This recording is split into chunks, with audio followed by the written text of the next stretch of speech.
The forest floor smelled of cedar and wet earth, the scent sharpening as morning fog rolled through the ravine and blurred the edges of the fir trees that climbed the slopes of Oregon's Tillamook forest.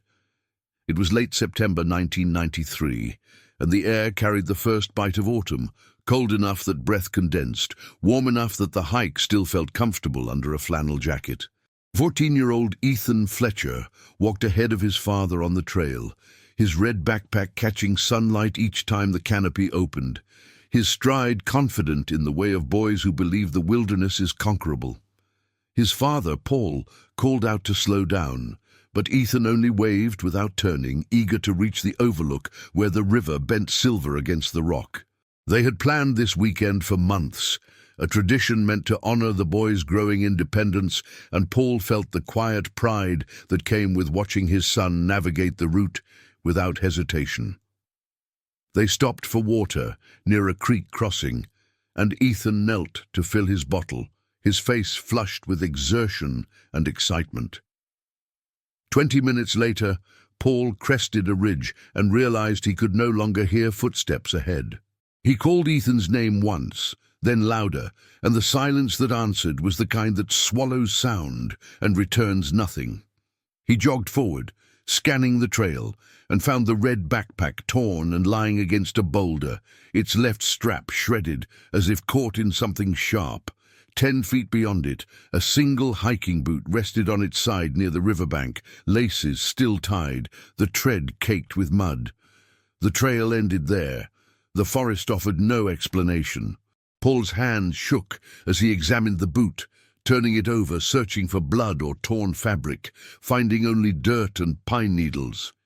He shouted his son's name until his throat burned, the sound echoing off the canyon walls and returning hollow.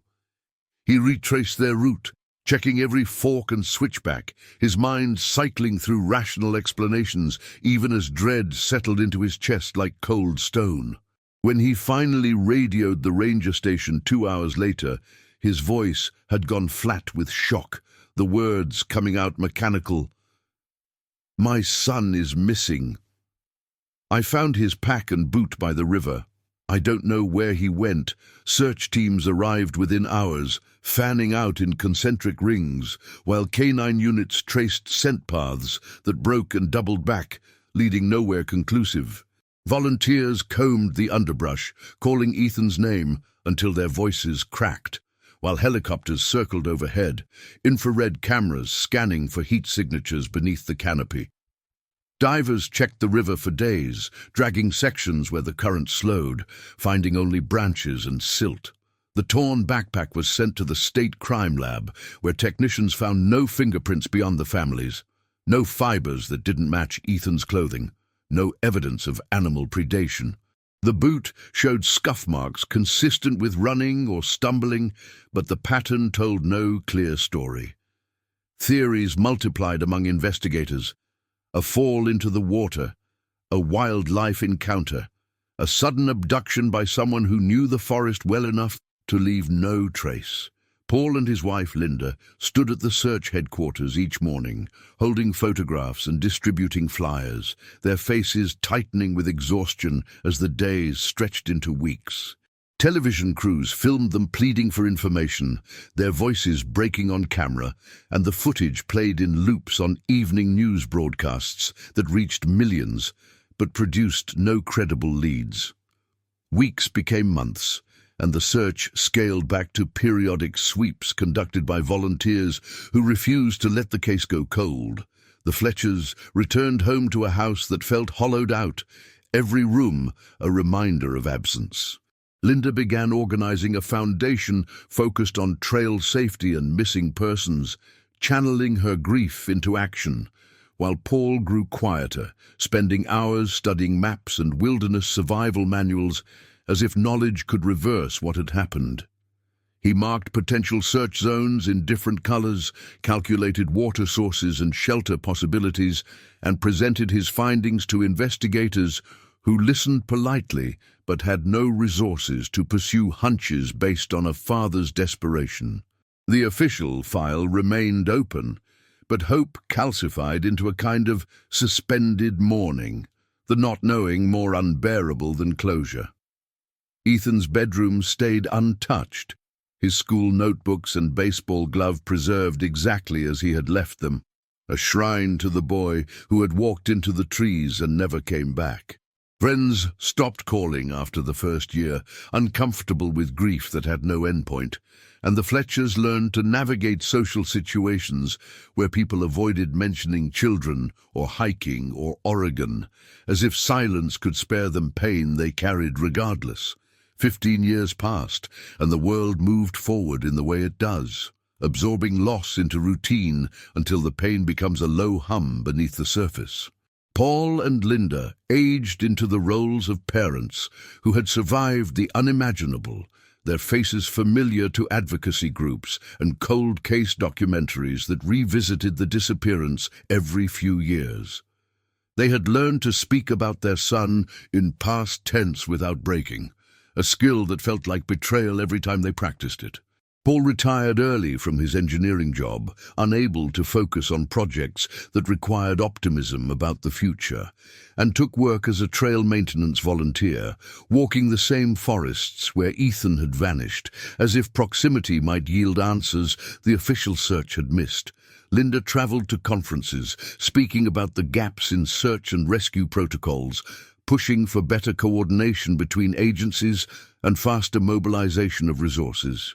Their marriage survived through shared purpose rather than joy, each anniversary and birthday marked by rituals of remembrance that kept Ethan present in their lives even as his absence defined them.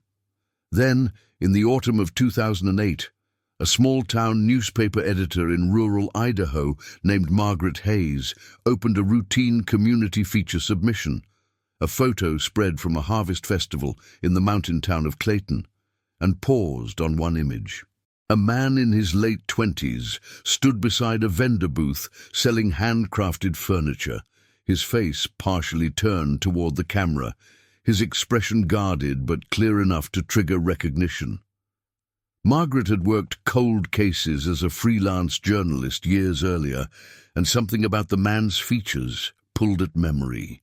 The shape of his jaw, the set of his eyes, the way he stood with his weight shifted slightly back, as if perpetually ready to retreat. All of it felt familiar in a way she couldn't immediately place. She cross-referenced missing persons databases, filtering by age and region, and spent 3 hours scrolling through faces before a 1993 school photograph appeared on her screen. The resemblance was undeniable.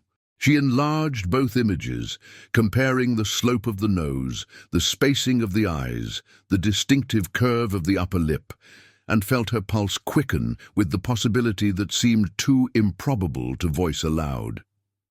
She contacted the local sheriff, who quietly verified the man's identity through employment records. He worked at a lumber mill under the name Aaron Reeves, had no driver's license issued before 2003, and lived alone in a rented cabin 6 miles from town. The sheriff ran the name through state and federal databases, finding no prior arrests, no credit history before 2004, and no birth certificate on file in Idaho. The absence of a documented past raised immediate flags. Fingerprint analysis requested through federal channels confirmed what the photograph suggested. Aaron Reeves was Ethan Fletcher. The news broke like a shockwave, spreading through wire services and cable networks within hours, and the phrase, "miracle discovery," appeared in headlines across the country before anyone understood what had actually happened. Paul and Linda received the call from investigators late at night, and Linda collapsed in the hallway, sobbing with a mixture of relief and confusion so overwhelming that coherent thought became impossible. The boy they had mourned was alive, but the man bearing his name had spent 15 years as someone else, and the questions that flooded their minds came faster than answers could form. Federal agents arrived in Clayton within 48 hours, joined by psychologists and missing persons specialists who understood that confrontation required delicacy. The case had already attracted media attention, with camera crews converging on the small town and reporters knocking on doors, but investigators moved Aaron to a secure location to avoid the chaos. He agreed to meet with them voluntarily, his demeanor calm but distant, as if watching the proceedings from behind glass. He confirmed he was Ethan Fletcher and began describing, in halting fragments, what had happened after he disappeared from the trail. He remembered running ahead of his father, eager to reach the overlook, and hearing footsteps behind him that did not belong to Paul. A voice had called his name, and when he turned, a figure emerged from the trees. A woman in hiking clothes who told him his father had fallen and needed help. Trusting and panicked, he followed her off the trail, deeper into the forest, where two others were waiting. They bound his hands with rope, covered his mouth with duct tape, and moved quickly through terrain they knew intimately, traveling along game trails and dry creek beds that left minimal tracks. By nightfall, he was miles from the search perimeter, hidden in a cargo van that smelled of gasoline and damp canvas. He described being taken to a compound hidden in a remote section of the Cascade foothills, a collection of cabins and outbuildings surrounded by dense forest and accessible only by overgrown logging roads that were gated and monitored. The group called itself the Circle of Return, a quasi-religious commune led by a man named Victor Crane, who preached self-sufficiency, rejection of government systems, and preparation for societal collapse. Ethan's abduction had been deliberate, part of the commune's practice of recruiting young people they believed could be molded into the community's vision. He was one of 7 minors brought to the compound over a span of years, each chosen for youth and perceived malleability, each taken under circumstances designed to leave minimal evidence. Over weeks, they stripped him of his name, his clothing, and his past, assigning him chores and indoctrinating him through repetition and isolation. He was never physically chained, but escape was made psychologically impossible through a combination of surveillance, threats against his family, and the deliberate severing of his sense of identity. They told him his parents had abandoned the search, that the outside world had forgotten him, and that his survival depended on loyalty to the circle. The commune operated with ruthless efficiency, enforcing silence through a hierarchy of enforcers who punished dissent and rewarded compliance. Ethan was assigned to a cabin with 3 other boys, all of whom had been abducted under similar pretenses, and they learned quickly not to speak about their pasts or question the rules. Victor Crane conducted daily assemblies where he delivered lectures on collapse preparedness, the corruption of external institutions, and the spiritual purity of isolation. Dissent was met with public shaming, solitary confinement in a windowless shed, or forced labor that lasted from dawn until well past dark. Ethan watched other children attempt escape and saw them returned, bruised and subdued, their stories of failure used as cautionary tales. He internalized the lesson. Resistance was futile, compliance was survival, and memory of life before the compound was a liability best suppressed. They cut his hair, dressed him in identical work clothes, and called him Aaron, a name repeated so often in roll calls and assignments that it displaced Ethan in his own mind. If this story resonates with you, take a moment to subscribe and share it, because what unfolds next will challenge everything we think we know about identity and survival. Years blurred together in a rhythm of labor, doctrine, and surveillance. Ethan learned carpentry, farming, and the maintenance of the compound's infrastructure, tasks that filled his days and left little room for reflection. He built fences, repaired roofs, and tended crops alongside others who had similarly vanished from the world outside. The commune operated in near-total secrecy, trading goods with sympathetic suppliers who asked no questions and rotating members between locations to avoid detection.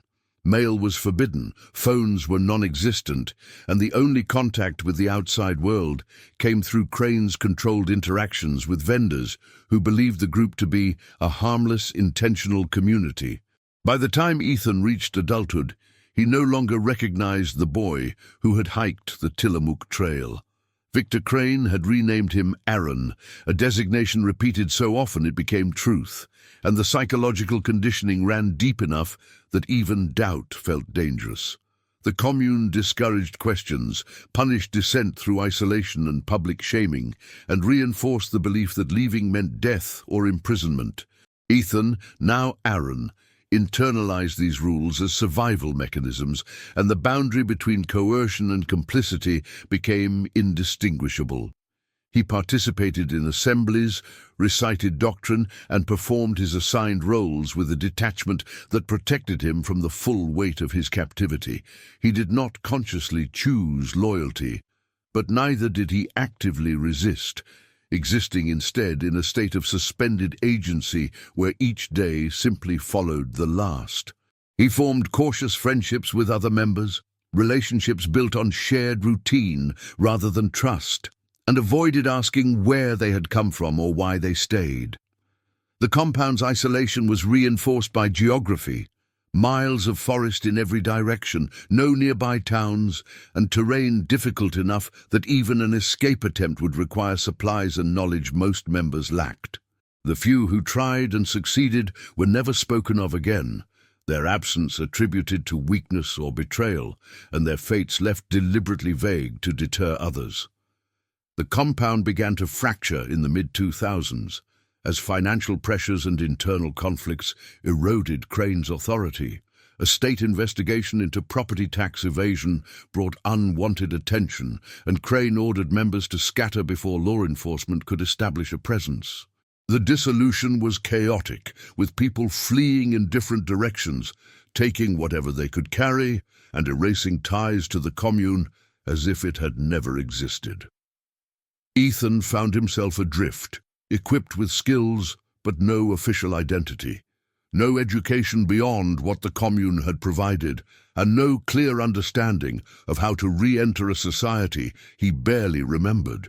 He migrated to Idaho, using forged documents purchased from a former member who had connections to underground networks that specialized in creating new identities for people escaping debt, abuse, or legal trouble. The documents were crude but functional, enough to secure work at a lumber mill that paid cash and asked few questions. He rented a cabin, kept to himself, and built a quiet, solitary life that asked nothing of him but anonymity. He did not seek his family because he believed they had moved on, and because the weight of explaining 15 years of absence felt insurmountable. He did not know how to articulate what he had experienced, did not trust his own memory to provide a coherent narrative, and feared judgment or disbelief. He existed in stasis, neither fully present nor entirely lost, working 6 days a week and spending his free time in the woods, walking trails that reminded him of something he could not quite name.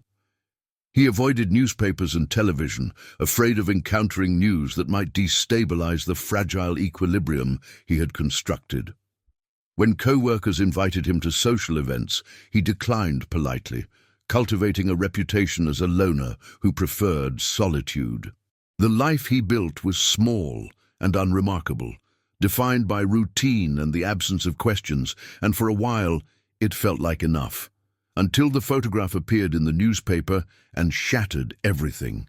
Forensic psychologists who interviewed Ethan in the weeks following his discovery described a profile consistent with prolonged coercive control, selective memory gaps, difficulty articulating emotions, and a dissociative detachment from his pre-abduction identity. He remembered his parents' faces, but struggled to recall specific conversations or moments, as if viewing his childhood through frosted glass. He could describe the layout of his childhood home, but not the feeling of living in it, could name his favorite foods, but not remember the taste.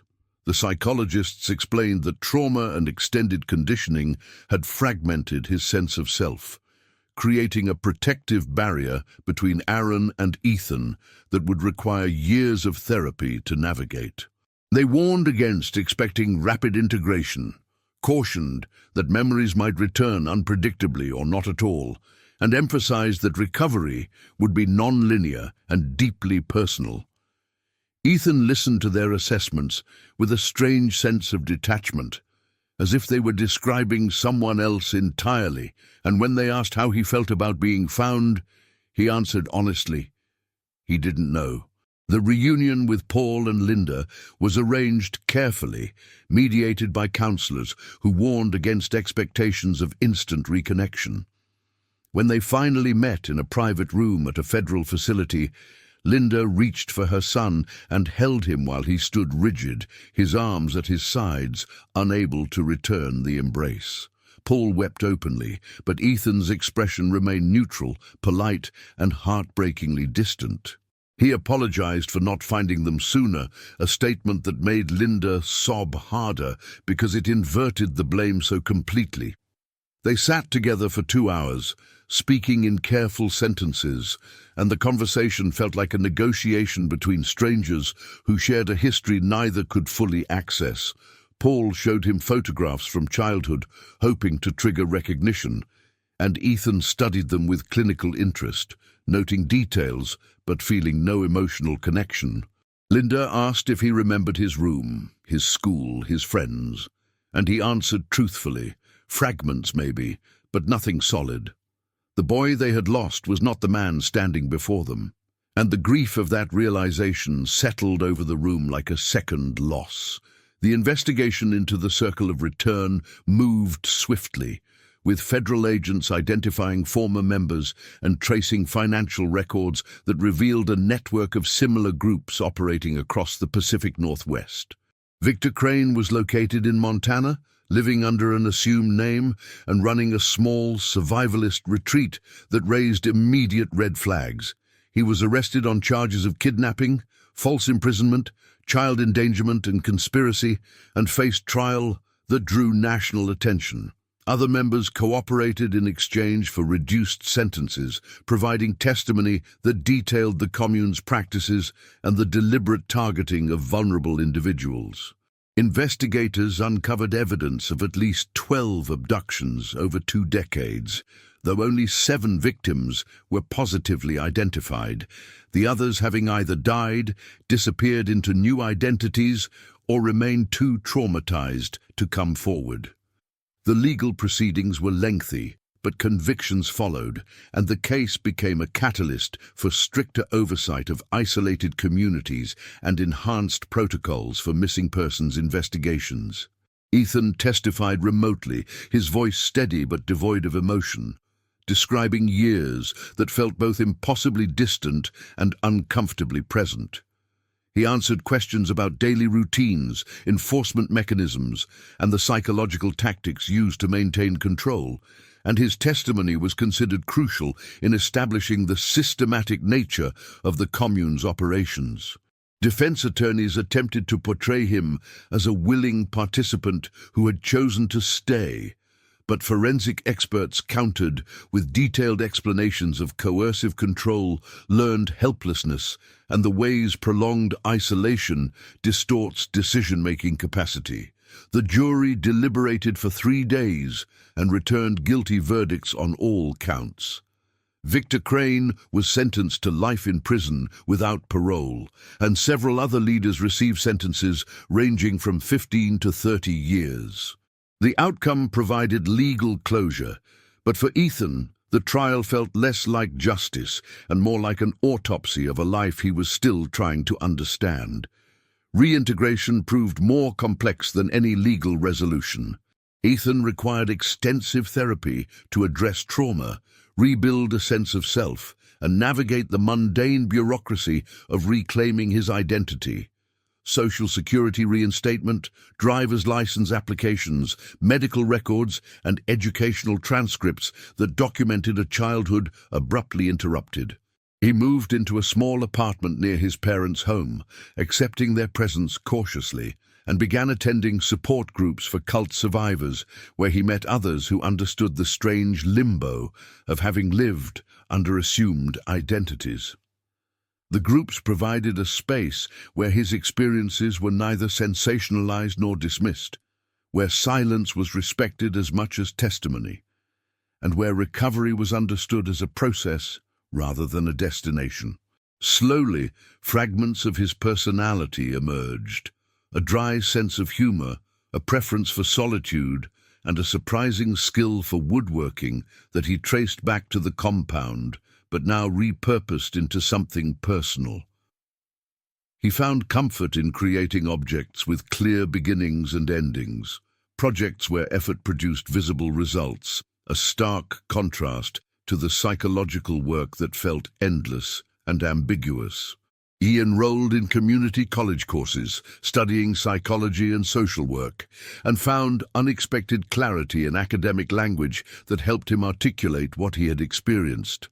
Terms like coercive control, trauma bonding, and identity dissolution gave structure to feelings he had struggled to name, and the reading assignments often moved him to tears in library study carols where no one could see. He excelled in his coursework, driven by a need to understand not just his own experience, but the mechanisms that allowed such systems to function. His professors recognized his unique perspective and encouraged him to consider graduate studies. But Ethan moved cautiously, wary of commitments that extended too far into a future he still found difficult to imagine. He took courses one semester at a time, allowing himself to adjust without pressure, and found satisfaction in small accomplishments that would have seemed trivial before, but now felt monumental. The media frenzy surrounding his return created its own challenges, with journalists demanding miracle narratives and audiences seeking tidy resolutions. Ethan resisted the pressure to perform gratitude or closure, speaking instead about the reality of recovery as non-linear and incomplete. He declined most interview requests, but accepted a few from outlets that demonstrated genuine interest in the systemic issues rather than just the sensational details. In these conversations, he spoke plainly about the compromises survival had required, the guilt that accompanied compliance, and the difficulty of reconciling two identities that felt fundamentally incompatible. He rejected the label of hero or survivor, preferring to describe himself simply as someone still figuring out how to live. His honesty unsettled audiences accustomed to redemption arcs, but it resonated deeply with others who had experienced trauma and recognized the truth in his refusal to simplify.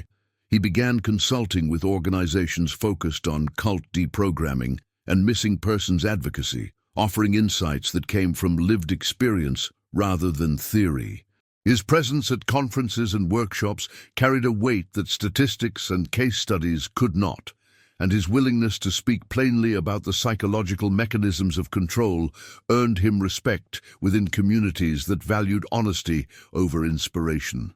He helped develop training protocols for law enforcement on recognizing signs of coercive control, contributed to legislative efforts aimed at improving missing persons databases, and participated in panels addressing the long-term needs of trafficking and abduction survivors.